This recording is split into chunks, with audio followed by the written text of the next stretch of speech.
அண்மை செய்தி. தேர்தல் ஆணையம் சுதந்திரமானதாக மக்களுக்கு தோன்ற வேண்டும் என்றால் சுதந்திரமான தேர்தல் ஆணையர்கள் நியமிக்கப்பட வேண்டும் என்று உச்சநீதிமன்றம் தெரிவித்திருக்கிறது. தேர்தல் ஆணையர்களை தேர்வு செய்யும் குழுவானது சுதந்திரமானதாக இருக்க வேண்டும்.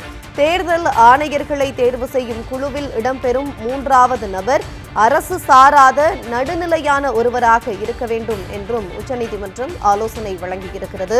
தேர்தல் ஆணையர்களை தேர்வு செய்யும் குழுவில் ஒன்றிய அமைச்சரை நியமித்தது ஏன் என்றும் உச்சநீதிமன்றம் கேள்வி எழுப்பியிருக்கிறது. இது தொடர்பான கூடுதல் விவரங்களை எமது டெல்லி சிறப்பு செய்தியாளர் பால்முருகனிடம் கேட்கலாம். வணக்கம் பால்முருகன், கூடுதல் விவரங்களை பதிவு செய்யுங்க.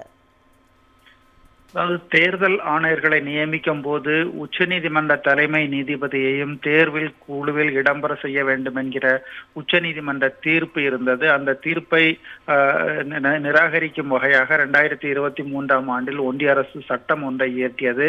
அந்த சட்டத்துக்கு எதிராகவும் தற்போதைய தேர்தல் ஆணையர்கள் நியமிக்கப்பட்டதை எதிர்த்தும் உச்சநீதிமன்றத்தில் வழக்கு தொடரப்பட்டது.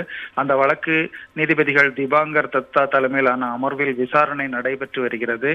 ஒன்றிய அரசினுடைய அட்டார்னி ஜெனரல் ஆஜராகி வாதிட்ட போதுதான் பல்வேறு கேள்விகளை உச்சநீதிமன்றம் ஒன்றிய அரசுக்கு எதிராக தற்போது எழுப்பியிருக்கிறது.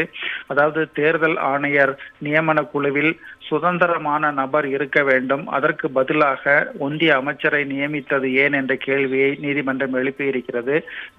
அதாவது பிரதமர், எதிர்கட்சி தலைவர், ஒன்றிய அமைச்சர் இந்த 3 பேரும் இருந்தால் வழக்கமாக 2 2 பேர் அரசுக்கு ஆதரவாகத்தான் வாக்கு செலுத்துவார்கள். அரசுக்கு பெரும்பான்மை கிடைக்கும். அரசு நினைக்கக்கூடிய ஒரு நபர் தான் நியமனம் செய்யப்படுவார் என்ற கருத்தை தற்போது உச்சநீதிமன்றம் கூறியிருக்கிறது. ஆகவே எதிர்கட்சி தலைவர் என்பது வெறும் ஆடம்பரம், அதாவது அலங்காரமான பதவியாக மட்டுமே அது இருக்கும் என்றும் உச்சநீதிமன்றம் தெரிவித்திருக்கிறது.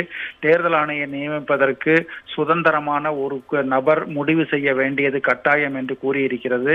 சுதந்திரமான நபர் தேர்வு செய்தால்தான் தேர்தல் ஆணையர் சுதந்திரமான நபராக தேர்வு செய்ய முடியும் என்ற கருத்தையும் உச்சநீதிமன்றம் தெரிவித்திருக்கிறது. அதாவது சிபிஐ உள்ளிட்ட தலைவர்களை தேர்வு செய்யும் குழுவில் உச்சநீதிமன்ற தலைமை நீதிபதி இடம்பெறும் போது தேர்தல் ஆணையர் நியமன குழுவில் ஏன் இடம்பெறக்கூடாது என்ற கேள்வியையும் தற்போது உச்சநீதிமன்றம் எழுப்பியிருக்கிறது. இந்த வழக்கினுடைய வாதங்கள் அடுத்த வாரமும் நடைபெற இருக்கிறது. ஜெனிஃபர், கூடுதல் விவரங்களை வழங்கியமைக்கு நன்றி பால்முருகன்.